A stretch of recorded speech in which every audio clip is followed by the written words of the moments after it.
Tomos Barlow, ymgeisydd y Blaid Werdd yn etholaeth Ceredigion Preseli. Yn gyntaf, beth sydd gyda'ch chi a'ch plaid chi i gynnig i etholwyr Ceredigion Preseli? Wel, un o'r pethau mwyaf da ni eisiau rhoi ydy rhoi cyllid i mewn i'r sir yma.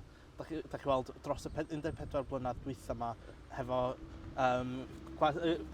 llywodraeth ceidwadol sydd wedi fod yn torri a torri a torri ein gwasanaethau, yr pres yn fynd i mewn i'r pwrs y public. Y ffaith ydy, da ni wedi weld sialenta mawr yn popio fyny. A da ni'r unig blaid sydd yn mynd i taclo'r problemau ynglyn â sialenta yn erma swyddi yn y sir, yn erma yr amgylchedd a hefyd i edrych ar y gwasanaethau hefyd i roi cyllid i mewn i hynny. Beth yw eich addewidion chi felly i etholwyr Ceredigion Preseli? Felly, un o'r addewidion promises, ia? Ie. Yeah. So, un o'r pethau da ni edrych ar, da ni eisiau weld mwy o da ni eisiau diversifio'r ehangu yr fathau o swyddi sydd ar gael. So, felly, un o'r pethau da ni'n credu, da ni angen investio mewn i'r sector werdd yn ywedig. Ffaith ydy, mae gennym ni lot o construction, mae gennym ni lot o pobl yn construction a lot o pobl ifanc yn ywedig sydd methu cael swyddi oherwydd does ddim digon o swyddi tal mawr na ddim digon o swyddi just generally yn y sir yma. Mae rhaid i ni investio mewn i diwylliadon gwahanol sydd yn actually fynd i dod fynd i elwa ni. Ar ben hynny, da ni edrych ar cael mwy o job stability ar gyfer pawb. So felly, da ni eisiau cael UBI mewn lle erbyn diwedd y llywodraeth nesaf. Ar ben hynny, da ni eisiau edrych i codi yr minimum wage i 15 punt yn awr. A mae hynna hefyd yn meddwl cael gwared o'r restrictions ar gyfer pobl ifanc. Fel y Blaid Werdd, chi'n blaid gymarol fach yn hir cyffredin yn San Steffan. Sut mae modd felly sicrhau bod llais y blaid a'r etholwyr yn cael ei glywed trwyddo chi? Mae pob pleidlais i'r plaid yn meddwl da chi fynd i roi rhywbeth o pressure ar y politician sydd o barod yn y wlad yma.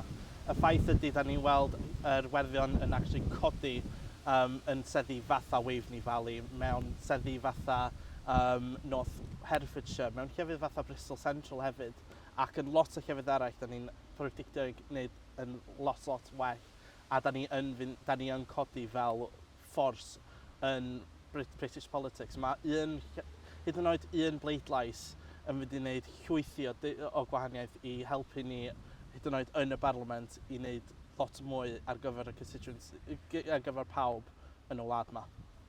Iawn, yn eich manifesto chi, mae'ch plaid chi'n gefnogol o referendwm annibyniaeth i Gymru ac am weld mwy o ddatganoli yn digwydd. A stynt gwleidyddol yw hyn i geisio cipio pleidleisiau oddi wrth Plaid Cymru? Na. Y peth ydy, dwi'n dweud hyn fy hun. Da ni'n blaid sydd yn credu mewn grassroots democracy. Da ni'n credu mewn actually rhoi pobl y llais ac y control i actually wneud eu bywydau diwrnod i diwrnod. Y ffaith ydy, mae Cymru, mae o'n yn culturally a hefyd yn cymdeithasol yn wahanol i Lloegr ac felly dwi'n credu mae rhaid i ni separatio. Ond ac ar ben hynny, dwi'n meddwl, mae'n llai o pwynt nationalistic i ni. Mae hyn amdan democracy a mae hyn yn dod yn ôl at, da ni angen dod â cymuned nôl. A dwi'n meddwl mae hyn yn rhywbeth sydd wedi cael ei anwybyddu gan lot o politicians Westminster. A dwi'n meddwl hyd yn oed hefyd Plaid Cymru yn lot o lefydd pan mae'n dod i siroedd.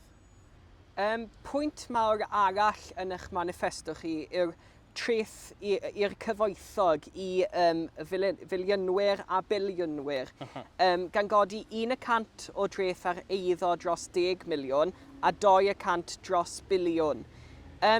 Sut fyddwch chi yn gallu denu pleidleisiau felly y pobl mwyaf cyfoethog mewn cymdeithas?